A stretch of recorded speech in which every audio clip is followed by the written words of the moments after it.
Hey, I'm Emma. Welcome to Emma's Betrayal Stories now.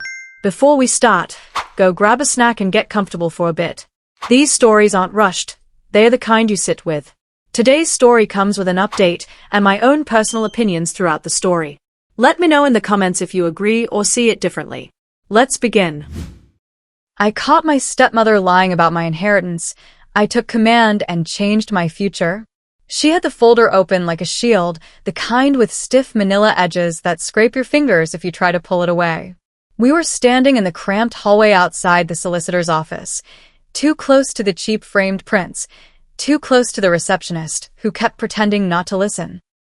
And my stepmother, Leanne, was smiling the way people smile when they're trying to end a conversation without it turning into a scene. The air smelled like lemon disinfectant and stale coffee. My throat was tight from holding it together all morning, and I could feel my pulse in my wrists because she just said, very calmly, "There isn't anything for you. Your father left everything to me." What did you just say? I heard my own voice go sharp, and it surprised me. My hands were shaking, so I shoved them into my coat pockets and dug my nails into my palms to keep them still. Leanne shifted the folder higher, like she was bracing for impact. "Don't do this here," she murmured, eyes flicking to the receptionist. "We can talk at home." I stepped closer anyway, close enough to see the corner of a document peeking out from behind her thumb. White paper, my dad's messy handwriting in black ink on the top margin, the kind he used on grocery lists and birthday cards. I reached for it instinctively. She snapped the folder shut. The clap echoed in the hallway, and the receptionist finally looked up. Leanne's smile stayed glued on, but her voice dropped. "Sophie, stop. You're emotional." I laughed, one ugly, breathless sound. "Yeah," I said, leaning in so she couldn't pretend she didn't hear me. "Because my dad is dead and you're standing here telling me he left me nothing while you're literally holding something with his handwriting on it." I could feel heat crawling up my neck. The solicitor's door opened behind us, and a woman in a navy blazer stepped out, her expression neutral, but her eyes alert. Leanne squared her shoulders and turned her body slightly, positioning herself between me and the open door like she could block me from reality. "We're fine," she said quickly. "Just family stuff." It was the Tuesday after Dad's funeral when Leanne first started acting like my grief was a problem she needed to manage. Dad died fast. One minute, he was texting me about whether I'd tried that new Thai place near my work. The next minute, I was standing in a hospital hallway staring at a doctor's mouth moving while my brain refused to translate it. He'd had an aneurysm. There wasn't time for goodbyes or neat last conversations. There was just shock and the heavy, damp quiet that settles over everything afterward. My mom died when I was 16. 2 years later, Dad met Leanne at a community fundraiser.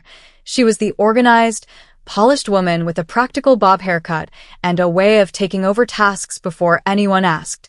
She wasn't evil right away. She was deficient. The kind of person who rearranges your kitchen drawers and then looks surprised when you can't find the scissors. Dad liked that she kept things running. I tried to too. I was polite. I said thank you. I swallowed the weird little comments she'd make about kids these days or how I was sensitive like your mother. Dad would squeeze my shoulder and say, "She means well." After the funeral, Leanne moved through Dad's house like a manager closing a store, sorting, boxing, labeling, deciding what stayed and what went. On day 3, she handed me a cardboard box of my childhood things, some photos, my high school trophy, a couple of old notebooks, and said, "I thought you'd want these out of the way." Out of the way. Like I was a piece of clutter. The inheritance conversation started because I asked a basic question. What happens now? We were at the kitchen table. Dad's mug was still in the cupboard. Leanne had the mail spread out like a battlefield. She didn't look up when she said, "I'm handling it." "Handling what?" I asked. "The estate," she said, tapping a pen against an envelope. "The house, the accounts. Everything." "It's complicated." I didn't care about complicated. I cared about being treated like Dad's daughter, not a visitor who needed instructions. "Did Dad have a will?" I asked. Leanne's pen stopped. She looked up slowly, like I'd asked something rude. Of course. Am I in it? I tried to make it sound casual, but my heart was beating too hard. She smiled, small and controlled. Your father wanted me to be secure. He knew you're young. You'll be fine. That was the first time my stomach dropped, not from grief, but from instinct. Dad, and I had talked about it before, after Mum died, he'd gotten serious about paperwork. He'd said, if anything happens to me, Soph, you'll be looked after. I've got something set aside. I remembered him saying it while he grilled sausages in the backyard, apron crooked, tongs in hand, like he was talking about the weather. He was proud of being responsible. So when Leanne told me, you'll be fine instead of yes, it felt like someone quietly turned off the lights. I asked again a week later. She told me the same thing, only colder. There isn't anything specifically for you. Everything goes to the spouse. That's when I started doing something I'd never had to do with family before. I started verifying. I called the solicitor, whose name I found on an old envelope in Dad's desk drawer. The receptionist asked, "Are you a beneficiary?" "I don't know," I said honestly, "but I'm his daughter." There was a pause, then the receptionist's voice softened into that careful professional tone. "I can't discuss details without the executor present, but if probate has been filed, some documents may be accessible." Probate. The word sounded like something that happened to other people. Old money. Big families. Not me. Not my dad, who wore the same battered sneakers for 5 years and got excited about supermarket specials. I went to the courthouse on my lunch break. I sat in a plastic chair with a number ticket sweating in my hand, listening to the hum of fluorescent lights and the shuffle of paper. When they finally called me up, I said Dad's full name and date of death, and asked if probate had been lodged. The clerk typed, frowned, typed again, then said, "Yes. Filed last week." "Can I see it?" I asked, my voice small. She slid a form toward me. "If you're an interested party, you can request a copy. There's a fee." I paid the fee with a shaking hand. I walked out clutching the papers like they were fragile. In the car, I didn't even turn the engine on. I just opened the packet on my lap and read. Dad's will existed. Leanne was the executor. And no, it didn't leave everything to her. It left her the house and a portion of his accounts, yes. But it also created a trust for me. Not a vague if there's anything left. A specific clause with my name, my date of birth, and instructions. A portion of his life insurance. A percentage of certain investments. A line that made my throat tighten so hard I had to swallow twice. My daughter is to be provided for, and I direct that she receive. My hands were trembling so violently the pages fluttered. I drove straight to Leanne's house, Dad's house, and sat in the driveway for a full minute, staring at the front door like it might bite. Then I walked in without knocking, because I still had a key. She was in the living room, sorting through paperwork. Dad's office chair pulled up to the coffee table like she'd claimed the whole space. She looked up, irritated. "What are you doing here?" I held the probate papers out. "Explain this." Her face changed so fast, it was almost impressive. Surprise, then annoyance, then something like contempt. "Where did you get that?" "The courthouse," I said. "Because you kept telling me there was nothing for me." Leanne's mouth tightened. "I didn't tell you nothing. I told you it was complicated." "No," I said, and my voice shook now, finally. "You told me Dad left everything to you." She leaned back in Dad's chair like she deserved it. "Sophie, you're not thinking rationally. The trust it's not liquid. It takes time. There are debts, expenses, funeral costs." "Sure," I said. "Then show me the accounting." She blinked. "The what?" "The accounting," I repeated, hearing myself sound like someone I didn't recognize. "If you're the executor, you're supposed to document the estate. Show me what's coming in and going out." Leanne's eyes narrowed.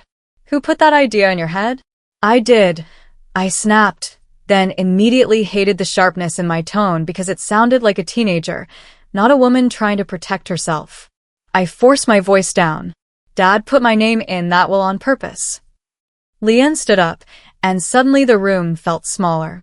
"You're being greedy," she said quietly. That word hit me like cold water. Greedy. For asking for what my dad specifically arranged for me. For not being easy. For not being convenient. I took a breath. "I'm being careful," I said. "Because you lied." She stepped closer, lowering her voice like we were sharing a secret. "Do you want to blow up the family over this? Do you want to drag your father's name through court? He's gone. Let him rest." My hands shook again. My grief sat in my chest like a heavy stone. I wanted to scream that Dad deserved better than this. That I deserved better than this. But instead I said the only thing that mattered. "Give me my father's letter." Her eyes flicked, just once, toward the folder on the coffee table. That's how I knew. I walked over and reached for it. She grabbed it first. We both held onto it for a second, tugging like it was a rope in a stupid game. The folder bent. Paper slid. One sheet fluttered out and landed face up on the carpet. Dad's handwriting. I froze. Leanne froze too. I crouched and picked it up before she could react. It was a letter addressed to me. My name at the top, spelled the way Dad always spelled it. Sophie, but with the dot on the I punched extra hard. The date was 6 months before he died. My vision blurred. The room went muffled. I could hear my own breathing and the faint whir of the fridge in the kitchen. "Don't," Leanne said, reaching for it. I stepped back, holding it tight. "You kept this." "It was in his papers," she hissed. "I didn't." "You kept it," I repeated louder. I didn't even read the whole thing there. I couldn't. I shoved it into my bag like it might evaporate. Leanne followed me to the door, voice rising. "You're making a mistake. You don't understand what you're doing." I turned on the doorstep and looked at her. Really looked. Her lipstick perfect. Her hair neat. Her eyes sharp with something that wasn't grief. "I understand exactly what I'm doing," I said. "I'm stopping you." That night I sat on my bed and read Dad's letter with my knees pulled to my chest like I was 16 again. He wrote about Mom. He wrote about how proud he was of me for keeping going. He wrote that he worried Leanne didn't always handle things gently, and that he'd set up the trust because he wanted me to have choices, real choices, not just take whatever you can get. He told me where to find the solicitor's contact information. He told me not to let anyone make me feel guilty for asking questions. He ended with, "Be brave even when you're shaking." I shook so hard I dropped the page once and had to pick it up with trembling fingers. The next morning, I hired my own lawyer. Her name was Celeste, and she didn't do sympathy in big dramatic doses. She did it in actions, sliding a tissue box closer without saying anything, explaining the process step by step, telling me, executors have obligations. If she's hiding documents or misrepresenting the will, that's serious. Leanne had already listed the house for sale. I found out because a friend sent me a link. "Isn't this your dad's place?" The listing photos made me nauseous. Dad's living room staged with beige cushions, his bookshelf cleared like he'd never existed. I drove past and saw the for sale sign in the yard like a flag planted in my chest. Celeste filed a caveat on the property the same day. A legal pause button. It didn't stop the grief, but it stopped the house from leaving my reach before the trust was settled. For the first time since Dad died, I slept more than 3 hours. Leanne, of course, exploded. She called me screaming. "How dare you sabotage me?" "I'm not sabotaging you," I said, standing in my kitchen holding my phone so tight my knuckles hurt. "I'm protecting what Dad left." "You're trying to take my home," she cried. "I'm trying to make sure you don't take everything," I replied. She went quiet, then said in a cold voice, "You're going to regret turning this into a war." And I realized something then. It had always been a war. I just hadn't been enlisted. 2 weeks later, we were back at the solicitor's office. The same hallway, the same lemon disinfectant smell, the receptionist pretending not to listen. Leanne had the folder. She had the polished smile. She had her version of the story ready to deliver. And I had the probate papers in my bag, Dad's letter in my pocket, and Celeste walking beside me like a steady shadow. When Leanne said, "There isn't anything for you," I didn't shrink. I didn't apologize for existing. I didn't ask politely. I said, "Open the folder." That's where I'm going to pause, because what happened next is the part where everything tipped. Leanne is the type of person who weaponizes calm. She doesn't scream first because screaming looks guilty. She smiles and calls you emotional because it makes you sound unreliable. The lie about everything goes to the spouse wasn't a harmless misunderstanding. She repeated it until she could see it sinking into your skin. And hiding your dad's letter? That's not grief or messy paperwork. That's strategy. She knew exactly what that letter would do. It would give you courage and directions, and she didn't want you to have either. Your dad, honestly, breaks my heart the most. He saw enough to worry. He wrote it down. He tried to protect you with a trust and instructions, yet he still married someone who treated his daughter like an obstacle. That doesn't make him a villain, but it does make him human in that painful way where love clouds judgment. He thought paperwork could compensate for emotional reality. And you're not greedy. You're not dramatic. You're finally behaving like the adult in a room full of people who want you to stay a manageable child. Be brave even when you're shaking is such an unfair line to have to live by, but you're doing it. The caveat, the lawyer, the courthouse trip, those aren't revenge moves. They're survival moves. The fact you had to learn probate rules because your stepmother couldn't be trusted is exhausting. Also, shout out to Celeste, because every family like this needs one person who speaks fluent boundary and doesn't flinch when the guilt train starts rolling. Update. So, I didn't expect this many people to relate to stepmother plus inheritance drama, but here we are. I'm going to try to keep this update clear because the last few weeks have been a blur of legal emails, tense phone calls, and me realizing how much of adulthood is just paperwork and not crying in public. After the hallway scene, Celeste went into the solicitor's office with Leanne and her lawyer. I sat in the waiting area staring at a plant that looked half dead and trying not to grind my teeth to dust. Every time the door opened, I felt my heart jump like I was about to get called into a principal's office. Eventually, Celeste came out and said, "We're escalating." She's not cooperating. Her voice was calm, but her eyes had that focused sharpness, like she'd just confirmed what she already suspected. Leanne refused to provide a full accounting. She kept saying expenses and debts and the trust isn't straightforward, but when asked to show the actual numbers, she pivoted into moral arguments. How she cared for Dad, how she kept the home, how I left. I moved out at 19 like most people do, how I wasn't around. I visited weekly. It was less about facts and more about making me feel like a bad daughter for asking. Celeste filed a formal request through the court for inventory and disclosure. That's the polite version of "show us the receipts." Leanne's lawyer tried to argue that I was harassing her. That made me laugh later, because the only harassment happening was my phone vibrating every time my family decided my boundaries were a group project. Yes, family got involved. My aunt texted me that I was tearing the family apart. My dad's brother called and told me I should respect Leanne as your father's wife. I told him, in the calmest voice I could manage, respect doesn't mean letting someone lie to me. He didn't like that. The worst part, Leanne showed up at my workplace. Not inside, thank God, but she waited in the lobby one afternoon, and I came downstairs to find her sitting on a bench like she was there to pick me up from school. She had her nice coat on, hair perfect. I felt my stomach drop so hard I thought I might actually throw up. She stood when she saw me and said, "We need to talk privately."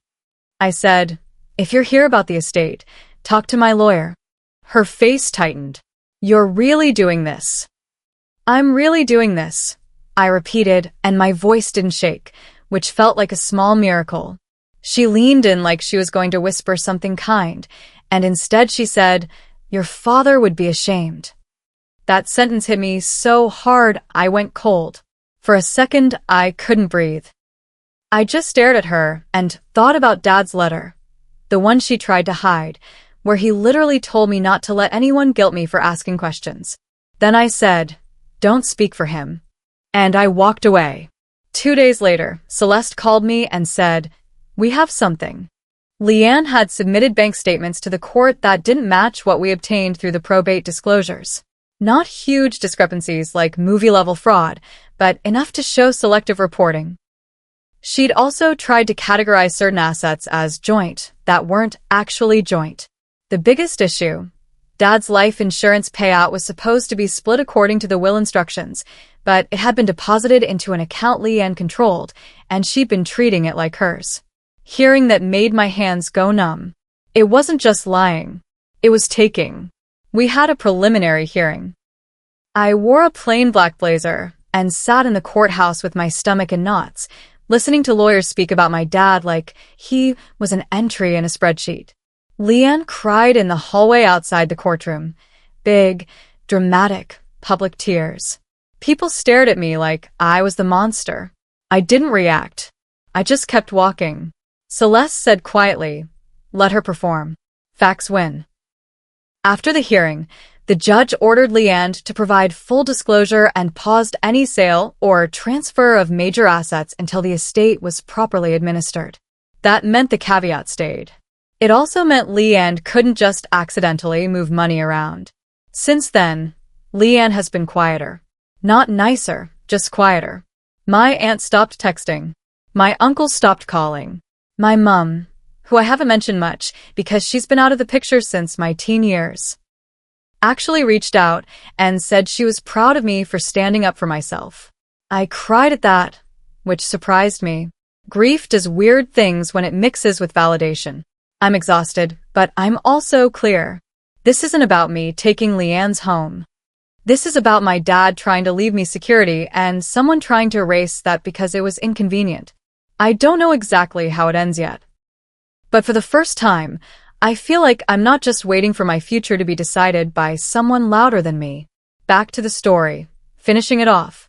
The day we went back into that solicitor's office, Leanne finally opened the folder because Celeste asked her to, not because I did.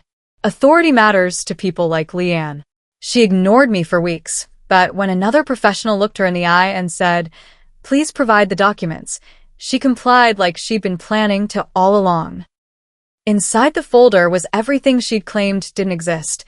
Dad's letter, the copy, the trust paperwork, the life insurance correspondence, and a handwritten list Dad had made titled for Sophie with bullet points like finish course, emergency fund. Don't let anyone rush you. It wasn't dramatic. It was Dad being Dad, practical love, written down. Leanne sat there with her hands folded and said, "I was going to give those to you when things calmed down." Celeste didn't even look at her. She just said, "The appropriate time was immediately." Leanne's lawyer tried to soften it. Miscommunication, grief, stress. Celeste asked for the accounting again. Leanne started with the emotional speech. Celeste stopped her. "Numbers," she said, like she was cutting through fog with a knife. Over the next month, the disclosures came in like slow, ugly mail. We found the life insurance payout. We found the investment account Dad referenced in the will. We found withdrawals categorized as estate expenses that were actually furniture purchases and a holiday deposit. Not catastrophic, but enough to show intent. She was spending first and explaining later. The settlement conference happened after the second hearing. The judge made it clear. Leanne could either comply fully and distribute according to the will, or face removal as executor. The word removal hung over Leanne's head like a crack in glass. That's when she finally did what she should have done from the beginning. She agreed to step down. Celeste asked me privately if I wanted to become executor. My stomach flipped. I didn't want the job. I didn't want to be the adult in charge of my father's death. But I also didn't want Leanne touching anything else. I said yes. Taking command didn't feel powerful in the moment. It felt heavy. It was signing forms with a pen that kept slipping because my hands were sweaty. It was meeting with accountants and reading documents until my eyes hurt. It was walking into Dad's house with a locksmith to change certain locks because Celeste advised asset protection, and feeling like I was trespassing in my own history. But the distribution happened. The trust was funded. The life insurance portion allocated to me arrived in my account in a number that made me sit down on my kitchen floor because my legs went weak. It wasn't buy a yacht money. It was your life can breathe money. I paid off my student debt first. Not because it was the smartest investment, but because I wanted the weight gone. Then I set aside an emergency fund like Dad instructed. Then I did something that felt like the real turning point. I quit the job I'd been stuck in for years because it was safe. I applied for a training program I'd talked myself out of because I couldn't afford the risk. I moved into a small apartment closer to the city, nothing fancy but mine.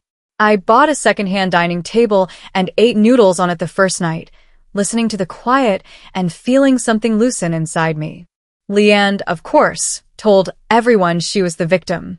She told family I took everything. She told people I dragged Dad through court. But I stopped chasing the narrative. I stopped trying to make them understand. I understood. That was enough. A few months later, I found a box in Dad's garage labeled Sophie later.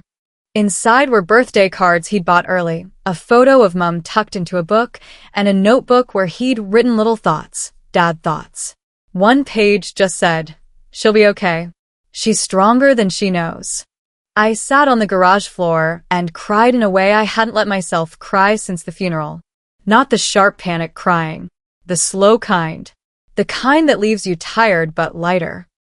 I didn't win against Leanne in some satisfying movie way. I didn't get to watch her publicly implode. What I got was something quieter and more important. I didn't get erased. I didn't get managed. I didn't get guilt into disappearing from my own father's legacy. I took command. And for the first time in a long time, my future felt like it belonged to me. Leanne is not the cartoon villain who twirls her hair and laughs into the night. She's worse than that because she's believable. She's the kind of person who steals with clean hands. She lies in a tone that sounds reasonable, then calls you emotional, so anyone watching assumes you're the unstable one. Her whole strategy is optics. If she stays calm, she must be right.